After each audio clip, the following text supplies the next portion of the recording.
After umano mapurnada ng isang aktres na lumipat ng ibang network ay mukhang may isang kilalang star naman daw ang lilipat sa kapamilya.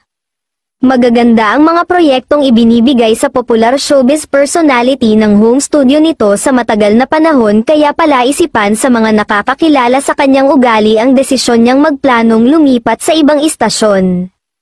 Nagparamdam na umano ang showbiz personality at ang taong namamahala sa kanyang career sa mga executive ng isang TV network tungkol sa kagustuhang paglipat dahil, di umano, hindi na siya masaya sa kasalukuyan na home network.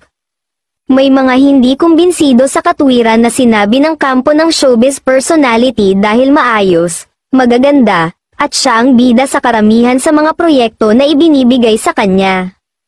Malakas ang mga duda na gusto ng showbiz personality na lumipat sa ibang television station dahil posibleng hindi na i-renew ang kanyang kontrata kaya naghahanap na siya ng bagong tahanan. May isang proyekto pa na ginagawa ang showbiz personality para sa kanyang home studio at kapag natapos ito, malaki ang posibilidad na lumitaw ang katotohanan tungkol sa pasya niyang magparamdam sa ibang TV station dahil may mga issue siya ngayon sa network na kinabibilangan.